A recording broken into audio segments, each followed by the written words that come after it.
5 დღის განმავლობაში ბათუმის საერთაშორისო კულტურული დიალოგის მნიშვნელოვან პლატფორმად გადაიქცა და მრავალფეროვანი შემოქმედებითი ღონისძიებებით ჩვენი ქვეყნის კულტურული პოტენციალი ფართო აუდიტორიას გააცნობს.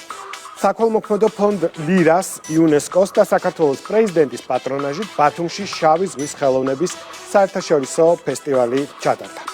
ქართველმა და უცხოელმა მომღერლებმა, ახალგაზრდა შემსრულებლებმა, ასევე ლეგენდარულმა ანსამბლებმა, ფოლკლორულმა გუნდებმა ძალიან საინტერესო სანახაობა წარმოადგენს. ფესტივალის ფარგლებში მოეწყო ანზორ ერქომაიშვილის სამტომეულის პრეზენტაცია. საბახვიჩიას რეპორტაჟი ვნახოთ ზღვისპირა ქალაქიდან.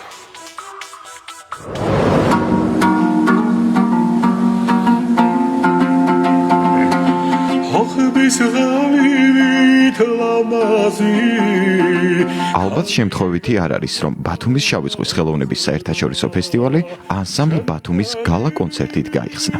ბათუმის დრამის სახელმწიფო თეატრის სცენაზე კიდევ ერთხელ დაამტკიცეს, რომ საშემსრულებლო ოსტატობა და განსხვავებული ხელწერა მათი ნიშაა.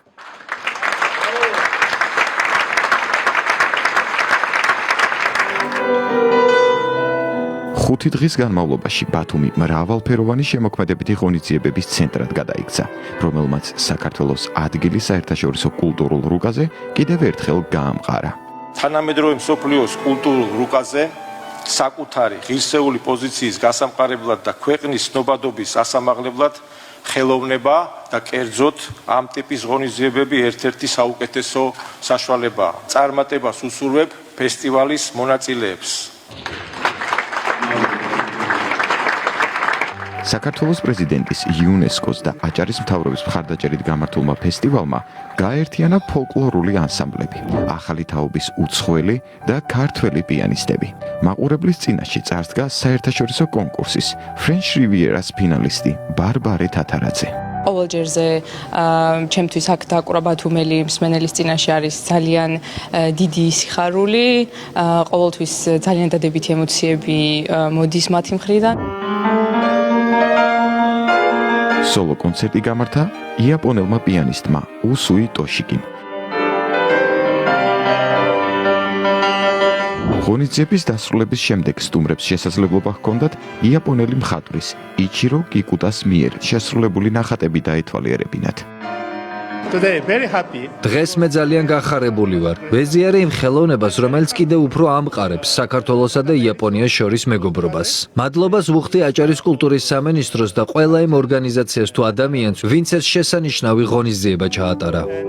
ფესტივალის ერთი დღე დაეთმო ცნობილი ქართველი ფოლკლორისტის და ლუტბარის ანზორ ერქომაიშვილის წიგნის პრეზენტაციას. ქართულენოვანი გამოცემა საერთაშორისო საქველმოქმედო ფონდმა ქართუმ დააფინანსა. სამტომეულში თავმოყრილია მთელი კულტურა, ჩვენი ქვეყნის დიდი განძი. ეს არის არქიტექტურა, ეს არის ისტორია ჩვენი ქვეყნის, ჩვენი ერის. ეს არის ფოლკლორი, ყველა კუთხის ფოლკლორი და განსაკუთრებით მნიშვნელოვანია და უნდა აღინიშნოს, რომ ასეთი გამოცემა ისტორიას არ ახსოვს, სადაც თავმოყრილია მესამე ტომში 2500-მდე აუდიო, ვიდეო ჩანაწერი. ეს არის გამოცემა, რომელიც სრულად ასახავს საქართველოს მატერიალურ და არამატერიალურ კულტურულ მემკვიდრეობას და იმ უნიკალურ ინფორმაციას, რომელიც ჩვენი ისტორიის, ჩვენი ეთნოლოგიის, ჩვენი ფოლკლორის შესახებ არის და არსებობს როგორც სამეცნიერო, ასევე შემოქმედებით ლიტერატურაში. ფესტივალის ორგანიზატორია აჭარის კულტურის მინისტრის ელისო ბოლქვაძის საქველმოქმედო ფონდი ლირა, რომლის მიზანიც უკვე წლებია ახალგაზრდა ნიჭიერი ქართველი პიანისტების აღმოჩენა და ხელშეწყობაა.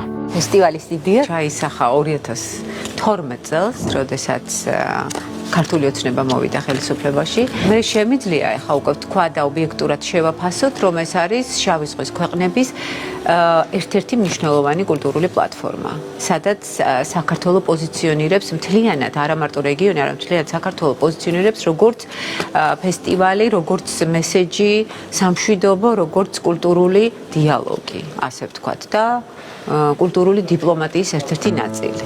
მართლაც 2-დან 6 დეკემბრის ჩათვლით ბათუმი საერთაშორისო კულტურული დიალოგის მნიშვნელოვან პლატფორმად გადაიქცა. ეს არ იყო მხოლოდ ხელოვნება, ეს იყო ქართული სიტყვა, რომელმაც საერთაშორისო დონეზე კიდევ ერთხელ ხმამაღლა გაიჟღერა.